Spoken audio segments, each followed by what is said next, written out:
Amigos del Círculo Magenta, pues este día, además de nuestros tradicionales colaboradores, Alejandro Fuentes, director de Código Magenta, y de Rodrigo Carvajal, director de Código Magenta, pues se incorpora a esta mesa Gregorio Martínez, pues un muy conocido comunicador, tanto en conductor en televisión, en Televisa, como en Radio Fórmula, y además consultor en comunicación. Bienvenido, Gregorio. Qué bueno que de cuando en vez nos puedas acompañar a esta mesa a enriquecerla con puntos de vista diferentes. Muchísimas gracias, querido Ramón Alberto. Muchas gracias por esta invitación. Rodrigo, Alejandro, un placer estar con ustedes y pues saludos a todos. A todo nuestro público, Círculo Magenta. Un placer estar aquí. Pues arrancamos con el primero de los 4 temas, que es esta situación que se dio esta semana con la convulsión que ocurrió en el pueblo de Michoacán, de San José de Gracia, en donde pues se dio este fusilamiento en donde reinó la confusión porque los cadáveres no aparecieron, porque el presidente quería negarlo, no quería admitirlo hasta que no aparecieran los cadáveres. Luego nos enteramos de que se limpió el sitio de la masacre, etcétera. Rodrigo, ¿qué nos platicas de esto? ¿Cuál es tu sensación de lo que pasó? Lo que sucedió en San José de Gracia, Michoacán, donde se asesinaron a 17 personas a sangre fría, es la exhibición patente y brutal de que en México se siguen cometiendo crímenes de lesa humanidad con total impunidad. Y es también una llamada de atención de que esta no es una prioridad ni para el gobierno estatal, ni para el aparato de seguridad federal, ni para el gobierno de Andrés Manuel López Obrador. Para el propio presidente esto no es una prioridad. Él lo quiere sacar de su narrativa de comunicación política del día a día. No le es cómodo. Y es un grave problema porque tenemos un aparato de inteligencia enfocado en temas de una guerra civil política dentro del gabinete. Tenemos un aparato de seguridad completamente fragmentado donde una parte ya está completamente acomodada con los intereses militares de las nuevas tareas de la vida pública que le ha entregado la administración de López Obrador. Y otra parte está, digamos, en los negocios personales y de algunos altos mandos militares. Y el tema de la seguridad, que es gravísimo, que estamos en una guerra, yo creo que de una dimensión de la que el mundo tendría que poner un foco en lo que está pasando en México. Y no hay una respuesta política ni del gobierno ni de la oposición. Alejandro. Yo creo que se da en el timing también muy duro y no adecuado para la 4T, cuando el mundo está horrorizado por la invasión rusa y se habla de una guerra en estos momentos. Pues vemos que en México se vive algo igual o peor, ¿no? Y los elementos... En un territorio del mismo tamaño, lo dijimos esta semana en Código Magenta. Así es. Los 7 estados donde está desbordada la violencia, donde ya impera la ley de los cárteles. Así es. Que son Sonora, Sinaloa, Colima, Nayarit, Jalisco, Michoacán, Zacatecas y Tamaulipas. Son 8 estados. Son exactamente el tamaño, 600,000 kilómetros cuadrados, que es el tamaño de Ucrania. Sí. Y no contabilicemos las muertes. Entonces, y los elementos que están. O sea, tenemos los elementos de una guerra. Tenemos una superpotencia inmiscuida que es Estados Unidos, presionando cada vez más a México como un estado fallido. Tenemos imágenes de refugiados saliendo de sus pueblos porque no es imposible vivir en las ciudades, en los pueblos como en Zacatecas.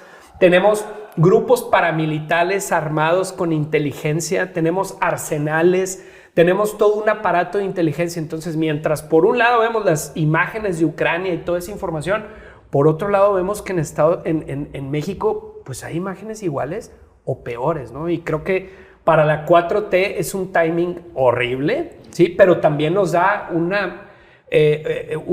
podemos ver el grado de descomposición social y de violencia que hay en el país y no estamos muy lejos de Ucrania y de Rusia o cualquier país en conflicto. Gregorio.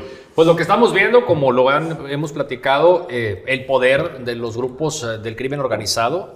Hay unos más que otros. Definitivamente la zona en donde esto está sucediendo, entiendo que fue el origen, ¿no?, de los graves problemas del crimen organizado en nuestro país. O sea, que fue a principios de este siglo, la época de Vicente Fox, y fue justamente en el estado de Michoacán. Sí.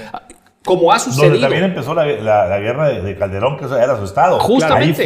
Ahí fue. Entonces tiene esa relevancia históricamente, ¿no? Pero lo que estamos viendo también, veo que pues el ámbito municipal, yo me regresaría a la labor o a la injerencia que tienen en este caso gobiernos municipales con respecto a la presencia de grupos criminales. ¿Qué significa esto? Que están, por supuesto, rebasados. O sea, ¿quién domina ahí? ¿Quién manda ahí? Pues claro que es la delincuencia organizada la que ha tomado el control de muchos de estos poblados. Les platicaba hace un momento antes de entrar a este programa que me tocó estar casualmente en este poblado llamado La Manzanilla, estado de Jalisco, que está a 20, 30 kilómetros de distancia de San José de Gracia, este poblado de Michoacán, ¿no? Y también tiene colindancia con Colima, está muy cerca de Colima. Entonces, el punto es que ahí los pobladores te dicen, no, pues aquí policía, no, pues no hay policía. Claro. ¿Por qué? Porque ¿quién domina aquí? Pues es territorio del Cártel Jalisco Nueva Generación. Entonces, un poblado tranquilo que, claro, se rompe la tranquilidad cuando la bronca se da entre los propios integrantes de ese grupo delictivo. Claro. O sea, ahí lo que todo apunta, sin confirmarlo, pero lo que se dice es que es una división propiamente de ese cártel. O sea, no es que haya llegado otro cártel, no, es que nada más no se pusieron de acuerdo y esa fue la consecuencia. Así es.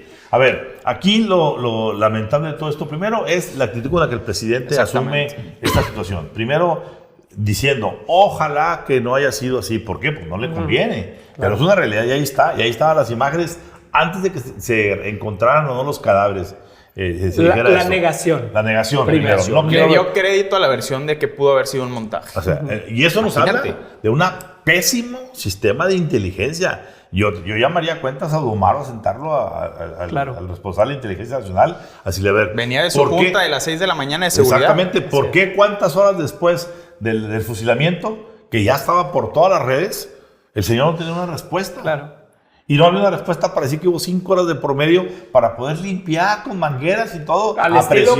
Pero Ramón, te voy a decir que es lo grave, que ese expediente sí existía, porque menos de 24 horas después ya sabíamos quién eran los involucrados del conflicto. Y había un expediente completo de El Viejón y El Pelón, que son estos dos cabecillas del Cártel Jalisco Nueva Generación que señaló el subsecretario de Seguridad Ricardo Mejía. Es decir, ya la comunidad de inteligencia mexicana les había hecho un seguimiento, pero por alguna razón esa información no se había pasado al presidente. Es decir, viene la línea de no tocar ese tema de seguridad desde el presidente. No, y negarlo, porque aparte te dice, no, es que no fue un fusilamiento, porque no fue al mismo tiempo, porque no le... A ver, como el tráiler. Como el tráiler. No hay nadie que vea el tráiler. ¿A quién culpamos? Hay puros inocentes. Entonces ahí, pues claro, una ejecución múltiple. ¿Y que cuántos fueron? No, pues quién sabe, porque no hemos encontrado nada. Entonces el caso no está confirmado. A ver, lo que nadie ha estado viendo en este problema es que esa violencia creciente en toda esa parte de la región tiene un motivo. Y es, recuerden, el Mencho estaba operando desde Guanajuato, desde Paseo del Grande, que era su cuartel. Se enferma el Mencho y pide él ir a morir, porque él siente que va a morir, a su tierra. ¿Cuál es su tierra? Aguililla. Él nació en Aguililla, Michoacán, en esa zona. Y va para allá, de pronto Aguililla se hace un cerco del Cártel Jalisco y el ejército no entraba. Cuando viene a reclamar el presidente de Estados Unidos, la gente de inteligencia, que no se hace nada contra los cárteles, se arma un operativo para entrar al ejército de Aguililla y hacer una bola de cosas. Bueno, en este momento en el que muchos líderes del cártel Jalisco Nueva Generación, sus líderes, están viendo que el Mencho se les va, que el hijo está en Estados Unidos, viene la disputa por quién va a ser el nuevo Mencho. Que es la historia de la violencia de los últimos 20 años, fragmentación y el descabezamiento de los cárteles mexicanos. Así es. Pero hay una solución. Los cárteles son como el mercurio. Tú les haces así. Claro. Y se dispersan. Sí. Se hace la diáspora completa. Aquí se decía en Nuevo León que era un monstruo de 1000 cabezas. Lo dijo un ex candidato a la gubernatura. Decir, bueno, el problema del crimen organizado no es que es un monstruo de 1000 cabezas. ¿Sí? Pero la solución la dijo el presidente y es mercadológica. Sí, es cambiarle el nombre al cártel. ¿Y por qué no más a uno? Así es. ¿Y por qué no más a ese? No a Sinaloa, no a los demás qué? Solo a Jalisco Nueva Generación. Así es. ¿No? Yo cerraría esta conversación diciendo... Cuidado también con la advertencia que esta semana salió de Estados Unidos. Exactamente. El hecho de que esté diciendo la más alta autoridad norteamericana, en México están el crimen operando como opera porque están en colusión con altos funcionarios. No está hablando de la gente del medio ni de abajo, no, con altos funcionarios. Pero es simplemente una declaración, un statement, o vendría después una segunda parte. Una preparación. Exacto. A lo que hemos venido diciendo aquí. Hemos venido diciendo aquí lo que está pasando precisamente en este corredor del Pacífico donde Morena ganó todas las gubernaturas, diciendo, a ver, el papel que jugó el financiamiento paralelo de las aduanas en ese proceso electoral, y que es una denuncia que ya hizo ante Washington la oposición mexicana. A ver, el propio Michoacán, Aureoles fue de que denunció la forma en cómo se financiaron. Lo dijo con todas sus letras. Con todas sus letras. Entonces, cuidado, porque lo que está pasando aquí es que de Estados Unidos ya se prepara el camino para lo que hemos anticipado. Pronto se declararán a los cárteles mexicanos grupos terroristas y eso le dará a Estados Unidos la posibilidad de entrar con todo a operar lo que el gobierno de la Cuarta Transformación no quiere hacer. Por eso insistimos lo que dijimos. Ramón, y no solo eso, que es el eje central de la campaña del Partido Republicano para las elecciones intermedias. Claro. Y ese mensaje está liderado por uno de los principales asesores de Trump, llamado Ken Cuccinelli. Interesante. Sí. Pues dejamos aquí este tema. Habrá mucho que decir en los siguientes días.